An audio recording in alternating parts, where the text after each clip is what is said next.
Assalamualaikum warahmatullahi wabarakatuh. My name is Fatin Hanani binti Madrazi.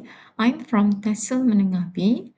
For this subject, Young Adult Literature in Practice, we are required to present on teaching learning activities and materials for Task 3, which consists of digital and non-digital materials. So for the project, I have chosen a poem entitled The Living Photograph by Jackie Kay. So let's have a look on the activities and materials time. Let's begin with an introduction first. As we know, an effective teaching and learning process requires engaging, interactive, and meaningful activities that cater to students' cognitive, emotional, and digital literacy development, especially in this 21st century. This project focuses on a series of well structured activities designed to enhance students' understanding and appreciation of literature, specifically through the poem The Living Photograph by Jackie Kay.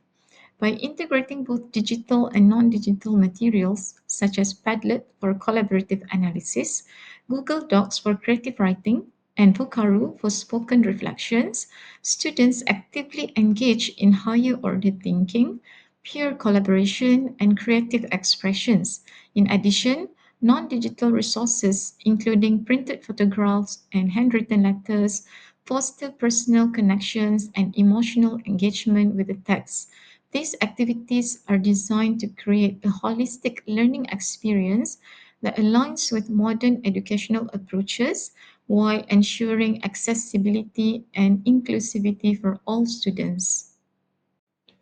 Now, what are the learning objectives of these activities? Firstly, is to develop creativity and digital literacy among students by expressing creative writing, speaking, and performing while integrating digital tools. Secondly, is to encourage personal and emotional engagement by promoting meaningful connections with the poem by using personal experiences, photographs, and reflective writing. And thirdly is to enhance literary analysis and interpretation skills among students in analyzing literary texts by identifying themes, emotions, and maybe stylistic features through collaborative and interactive activities. Now, let's have a look on our first activity on digital material. So this activity is designed to assess reading skill and it's called Jigsaw Reading and Analysis. So as you can see in the lesson planning here, this activity is designed for Form 4 class, which proficiency level is advanced under the theme People and Culture. So the main skill or focus skill here is literature in action and the complementary skill is reading.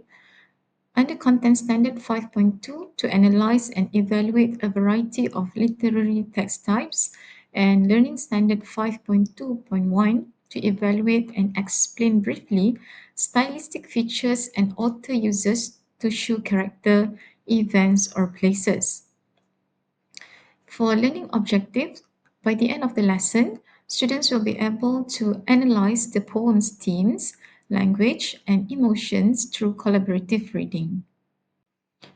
So for this activity, I have decided to use a digital material called Padlet Collaborative Board. It's a shared Padlet where students post their reflections on each stanza. So Padlet is actually a free web application and app that functions as a virtual wall where users can upload, organize, and share content to virtual bulletin boards called Padlet. Okay, so let's have a look on the steps by steps for this activity. So for the first part is pre-reading, engaging with photographs. So here teacher displays an old photograph of a grandmother or teacher can ask students to bring one from home. So ensure students have time to observe the details. And then teacher prompts class discussion and collects responses by asking questions like what do photographs capture? Or how do they make us feel? What memories do they hold? Okay, and then make connection to the poem. Maybe teacher can explain that the poem they will read explores memory, time, and emotions connected to a grandmother's photograph. Okay, next is the while reading part, collaborative comprehension. Okay, so here is the dividing text. Teacher will split the poem into three sections, and then every students will be assigned into groups of three. Each student is responsible for reading and analyzing one section of the poem. Okay, and then for summarization and sharing, each student reads their assigned section and writes a brief summary. Within the group, okay, students take turns explaining their section to ensure everyone understands the whole poem.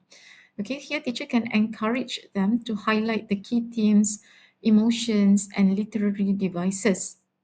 Next is the post reading, deepening understanding. Okay, for literary device exploration, teacher guides students to identify and discuss imagery, contrast, and repetition within the poem.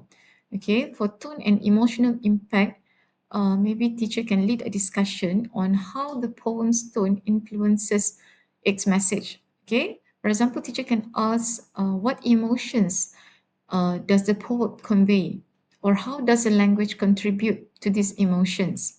Okay, and then for interactive digital discussion, here, okay, teacher introduces a collaborative Padlet board where students can post their interpretations of each stanza, and then teacher provides a sample reflection to model on how they can analyze a stanza and encourage students to respond to each other's posts to foster discussion.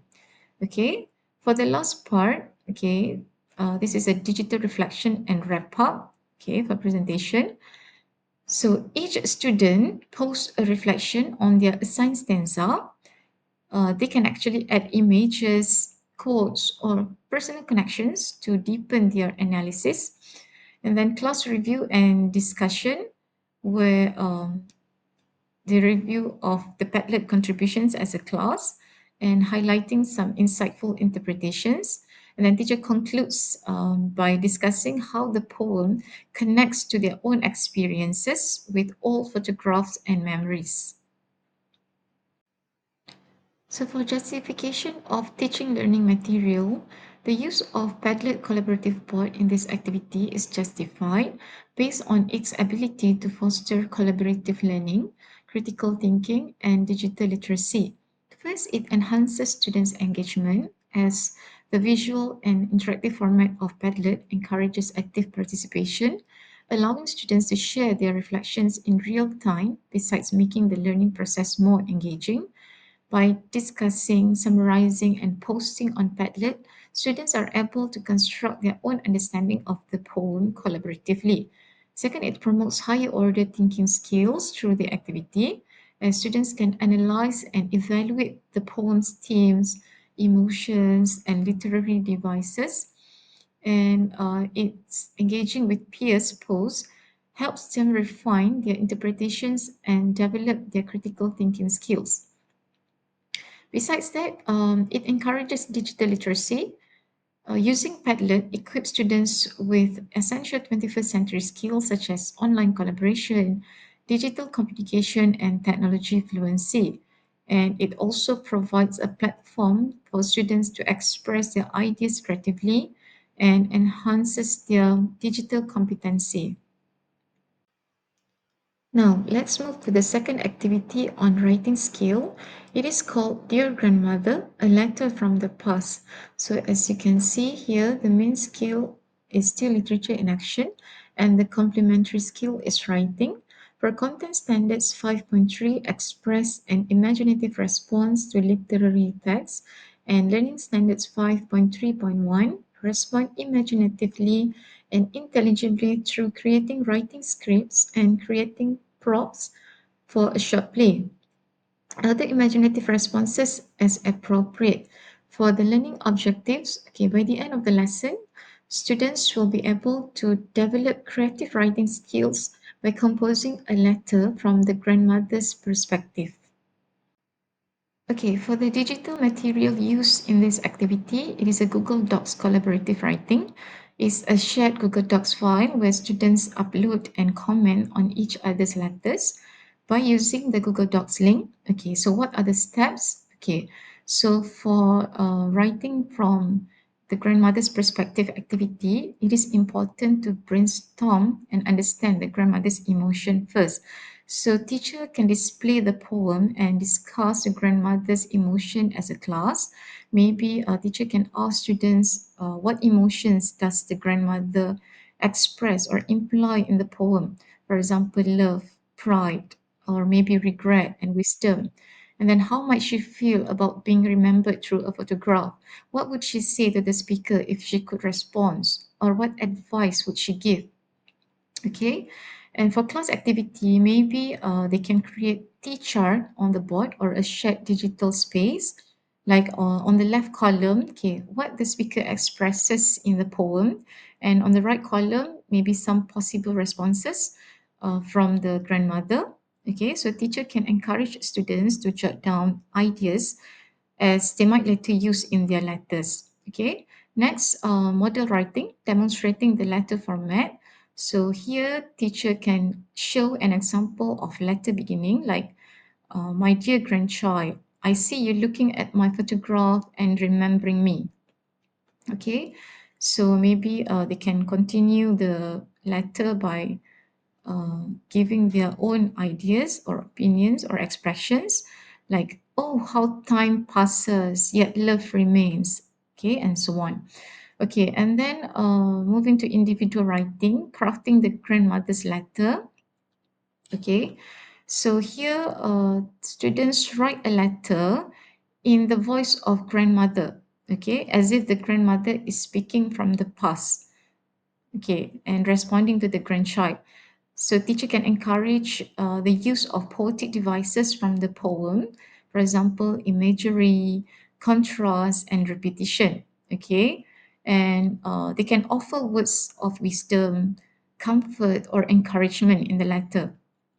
All right, and the next step is peer feedback and sharing, enhancing writing through collaboration. Okay, so for Google Docs collaboration, students upload their letters to a shared Google Docs file.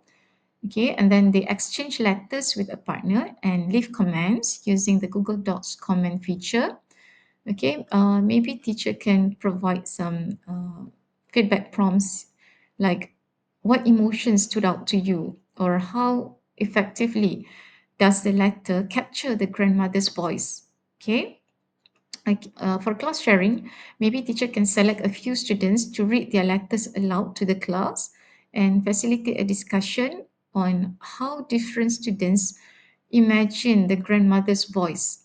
Okay, and for digital reflection and final thoughts, okay, maybe teacher can prompt questions like, how did writing from the grandmother's perspective deepen your understanding of the poem? Okay, or if your own grandparent could write you a letter today, okay, what do you think they would say? Okay, so an option for extended exercise, maybe students can edit and refine their letters based on peers' feedback and submit an edited or a final version. Okay, and maybe they can turn this into a class book or digital collection of letters. Okay, so the use of Google Docs collaborative writing in this activity is justified as it enhances creativity, critical thinking, collaboration, and digital literacy in a structured yet flexible environment. So, first, it encourages creativity and imaginative expression through writing from the grandmother's perspective, as it fosters empathetic and imaginative engagement with the poem's themes, and the open-ended nature of the activity actually allows students to apply poetic devices, tone, and voice meaningfully. Second, it enhances collaborative learning as Google Docs facilitate real-time feedback where students can read, comment, and improve each other's writing, and it aligns with the peer assessment learning strategies. And then constructive feedback through digital comments promotes reflection and revision, helping students revise their writing. Lastly, it promotes digital literacy and 21st century skills as it introduces students to essential collaborative writing tools, preparing them for modern academic and professional settings. And it also encourages students to engage in peer editing, constructive criticism, and teamwork, which are crucial communication skills in the digital age. Okay, next for activity three on speaking skill, it is called Photo Memories, a podcast reflection. Okay, so for the main skill, literature in action, and complementary skill is speaking. Okay, the content standards 5.1 engage with, respond to, and interpret a variety of literary text types. And the learning standards 5.1.1 explain briefly the feelings and opinions a text provokes in them. As for the learning objectives, okay, by the end of the lesson, students will be able to enhance their speaking fluency by recording a short podcast style reflection about a memorable photograph. Okay, for this activity, the digital material used is called Vocaru Online Voice Recorder, where students can record and share reflections online through Vocaru link. So, what are the steps for this personal reflections through a podcast? Okay, so at the first stage for warm up discussions, interpreting images and emotions. Okay, teacher displays a picture of a memorable event. For example, it can be a family gathering, a celebration, or maybe a historical moment. Okay, or if not, they can use an AI generated image that represents an emotional scene.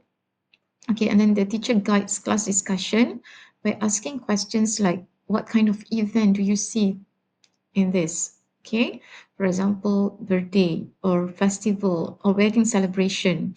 Okay, and then what emotions does this picture convey? Is it happiness or is it sadness or maybe nostalgia? Okay, or what might this photo mean to the people in it? Okay, and then maybe the teacher can build connections to the lesson by explaining that just as photos capture moments and emotions, okay, today's activity will involve choosing a personal photo and reflecting a spoken reflection about its meaning. Okay, and then planning the podcast, structuring the reflection.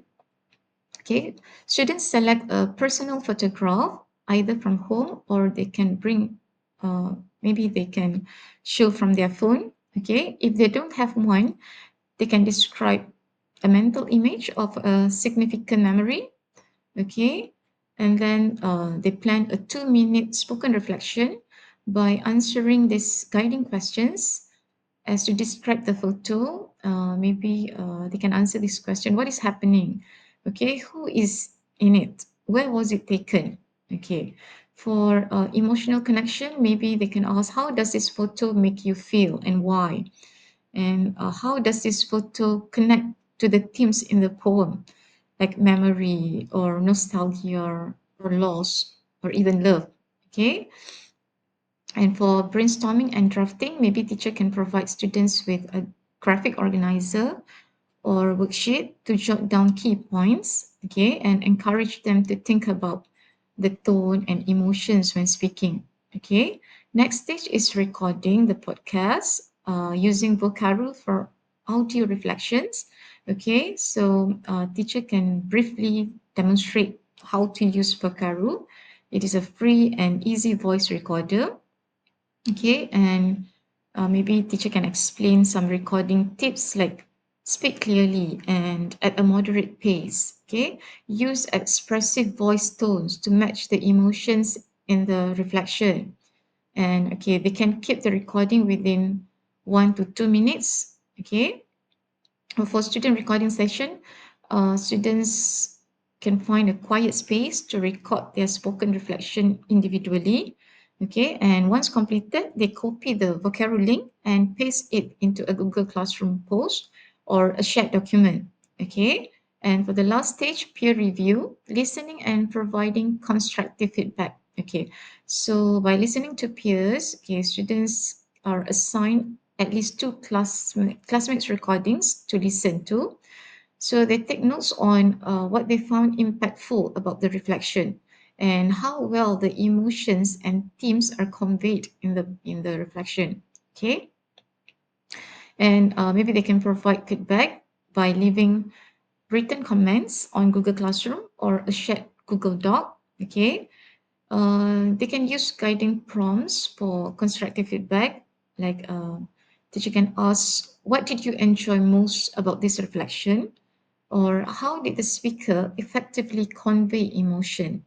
and what could be improved, maybe from clarity or pacing or maybe expression. Okay, for optional class discussion, maybe teacher can select a few standout recordings to play for the class. So the use of a Karo online voice recorder in this activity is justified as it enhances speaking fluency and confidence. Okay, by recording spoken reflections, it allows students to practice spoken language production without the immediate pressure of live speaking, so that students can rehearse, revise, and improve their speech properly, leading to more thoughtful and structured responses. Then it develops 21st century digital literacy skills. Using Vocaro introduces students to basic podcasting and digital voice tools and can prepare them for modern communication platforms. By sharing and reviewing recordings in Google Classroom, it builds online collaboration and constructive peer feedback skills. And the last one, it promotes personal and emotional engagement. By selecting personal photographs, students make a personal connection to the poem's themes, enhances meaningful learning. Discussing memories and emotion also builds storytelling skills, which are crucial for both literary analysis and real world communication. Now let's move to the non-digital materials activity. So for the first activity, it is called Picture to Poem, Reading and Interpretation Activity, specifically to assess reading skills. Okay, so other than main skill, literature in action, the complementary skill here is reading to analyze and evaluate a variety of literary text types, okay, and evaluate and explain briefly stylistic features and author uses to show character, events, or places. For the learning objectives, by the end of the lesson, students will be able to analyze the poem's themes and emotions by connecting them to their personal or provided photographs. Okay, so for the non-digital material for this activity, teacher provides some printed black and white photographs of elderly women, or students can bring their own family photos if permissible. Okay, so what are the steps for this activity? For introduction part, okay, teacher displays students some printed black and white photographs of elderly women to introduce a topic and prompts discussion by asking questions like what emotions do these images convey? Okay, or what do you think their lives were like before? And how do black and white photos make you feel compared to colored ones? Okay, so here students observe the images and describe the emotions, physical details, and maybe possible stories behind the photos. Okay, for the next pre-reading discussion, okay, teacher asks students if they have old photographs of their grandparents or other elderly family members. Then volunteers can briefly share their personal experiences with these photographs to the class, describing who is in them and what memories do they bring. Okay, next for the reading part, okay, reading the poem, teacher distributes the hard copies of the living photograph poem and reads it aloud as a class while students follow along. Then teacher selects a few students to take turns reading different parts aloud, encouraging expressing reading to capture the emotions of the poem. And then guided analysis, okay, students work in pairs and discuss the poem's important literary elements, which focusing on emotions, like what feelings does the poem evoke? Okay, or imagery, what mental pictures do the words create? Okay, and then maybe they can ask about themes. How does the poem explore memory, loss, and love? Okay, and teacher can provide personal connection, okay, by asking students to select a provided photograph or one of their own, and then ask them to write a short personal reflection of about 5 to 7 sentences explaining on who is in the photograph, what memories and emotions does it bring, and how does it relate to the themes of the poem in general? Okay, and the last part for sharing session, students share their thoughts in small groups or present them to the class. Teacher can encourage constructive feedback here by prompting students to ask follow-up questions and make connections between each other's reflections and the poem. Next, for the second activity on non-digital material, it is called Memory Letter, which assesses on writing skills. So it is a writing activity. Okay, so under main skill literature in action, the complementary skill is writing. For content standards 5.3, express an imaginative response to literary text.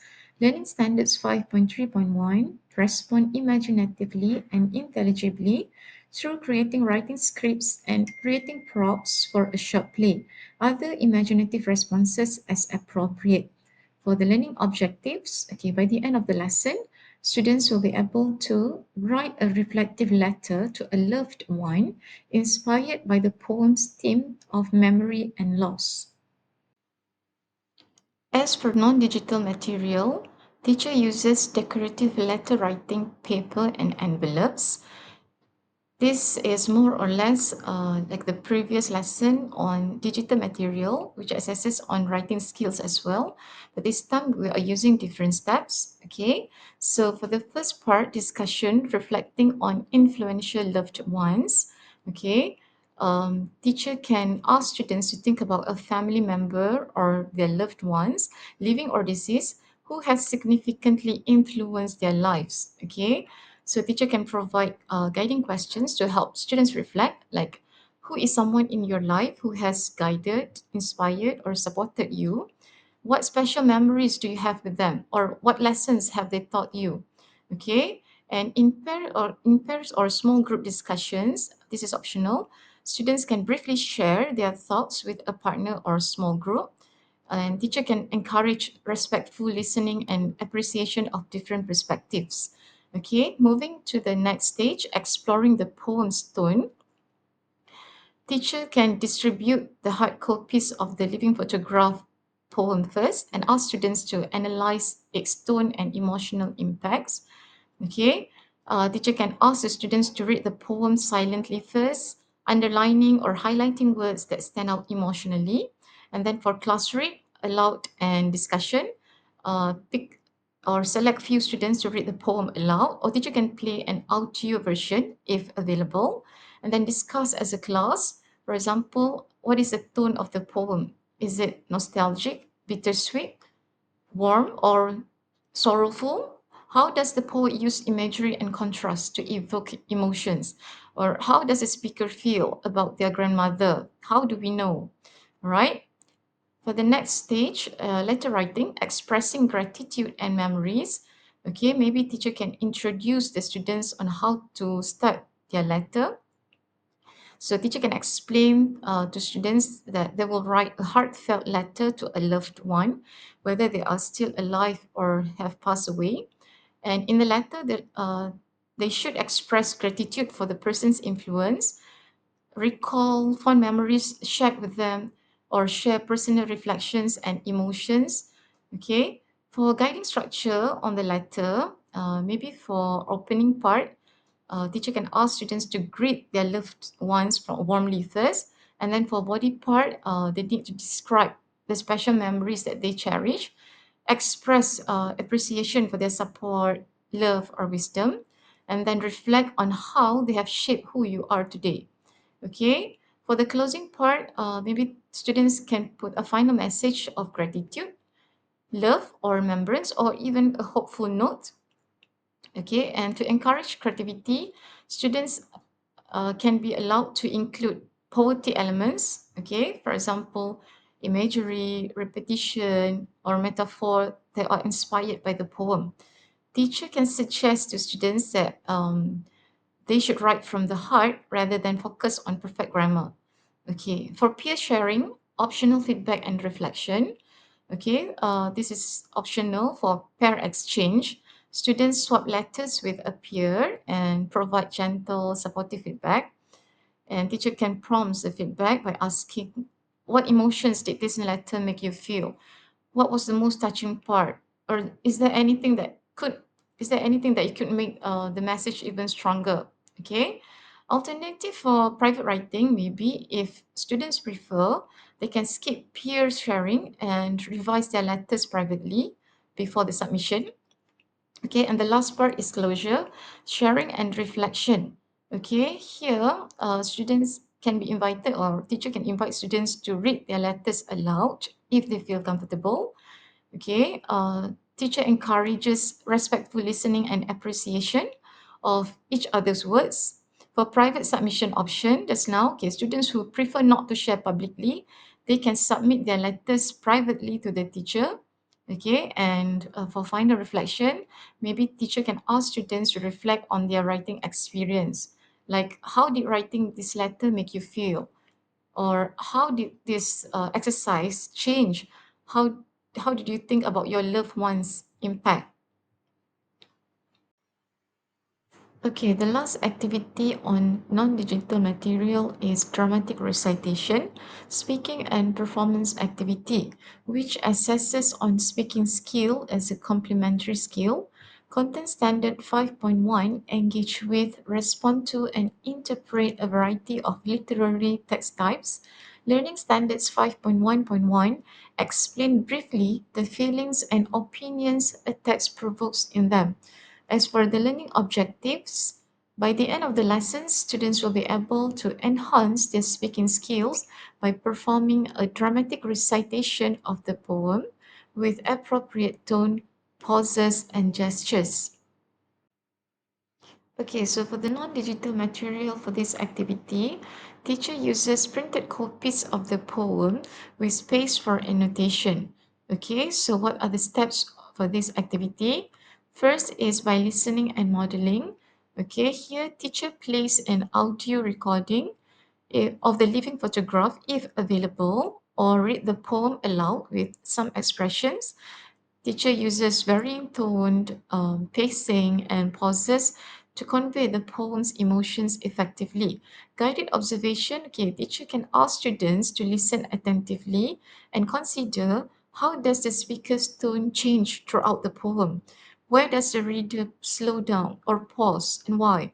Or which words stand out because of emphasis or volume? Okay, so here teacher can apply the think pair share activity where students can briefly discuss with their partner which parts of the reading were most impactful and why. Okay, and teacher can ask volunteers to share insights with the class. Okay, next, annotating for emotions, marking key moments for expression. Okay, the guided annotation here, a teacher provides students with the printed copies of the poem or maybe a digital version for annotation, and then instruct them to mark up their copies, noting for emphasis, which is the words or phrases that should be stressed for effect, pauses where a brief silence enhances meaning, okay, or tone shifts where the mood changes, for example, playful to somber. So examples of markup text from the poem, okay, for emphasis, my small grandmother, okay, they need to stress small to contrast her size with her big personality. And then big love, they can emphasize big to create contrast with small grandmother. And then for pauses after big love, okay, so you pause to let the contrast sink in, and after crinkled smile, okay, a moment to reflect on aging and memory. Next, for tone shifts, okay, playful at the beginning, as the poet's describing the grandmother's liveliness, and then moving to somber in the final stanza as it is shifting to the realization of her passing. For pair discussion, okay, students can compare their annotations with a partner and discuss if there is any difference. Next is practice in pairs, refining expression and delivery, where students take turns reading the poem aloud to each other and apply their annotations so their partners listen carefully and provide gentle feedbacks on clarity of speech, emphasis and pacing, and emotional expression. For a quick check, teacher walks around, listening to different pairs and offering individualized guidance. Okay, and then for dramatic performance, okay, bringing the poem to life. Here there are two options for performance. Okay, first is a solo performance for students who are comfortable reading alone, and then the small group recitation where students take turns reading different stanzas or chorally emphasize key phrases. Okay, to encourage expressions, teacher can remind the students to use their voice, gestures, and facial expressions to enhance meaning, and maybe they can suggest small movements like opening arms for big laugh or looking downward in the final stanza. Okay, and for presentation time, okay, the groups or individuals perform their readings in front of the class. Okay, and the last stage is feedback and reflection to strengthen performance skills. Okay, so for peer feedback, after each performance, classmates can offer two positives and one area for improvement using structured prompts like what was the most effective part of their reading? How did they express emotions effectively? And what could they improve in terms of tone, pacing, and clarity? Okay, and maybe teacher can provide feedback by highlighting strong performances and offering gentle corrections when needed. Okay, so for students' reflection, teacher can ask students to journal or discuss how did practicing expressive reading help them to connect with the poem. Okay, or what was the challenging part about performing, and if you could do it again, what would you change or improve? Okay, as for the manual for implementation in general, for preparation, teacher needs to ensure that students have access to digital tools and the non-digital materials. Okay, so teachers can assign pre-reading tasks like bringing personal photographs from home, and then for execution, okay, make sure that each activity follows a structured pre-reading, while reading, and post-reading approach to scaffold learning. And then assessment, teacher needs to evaluate students based on their creativity, interpretation, and reflection, and provide feedbacks on their presentations, products, or performances. And the last one for adaptation, teacher can adjust the activities based on the different proficiency levels. For example, they can use simpler vocabulary for lower levels or encouraging deeper analysis for the advanced students. In conclusion, designing a blend of digital and non-digital materials in teaching the living photograph poem provides a dynamic and engaging learning experience that enhances students' literary appreciation other than digital literacy, critical thinking, and creativity. So by utilizing interactive tools such as Padlet, Google Docs, and Vocaroo, together with the traditional materials like printed photographs and handwritten letters, students develop essential 21st century skills while fostering personal connections with the text. So these activities not only promote deeper literary analysis, but also encourage meaningful self-expression and collaboration. Above all, this project demonstrates how the integration of diverse teaching learning materials can create an inclusive, interactive, and impactful learning environment. Thank you.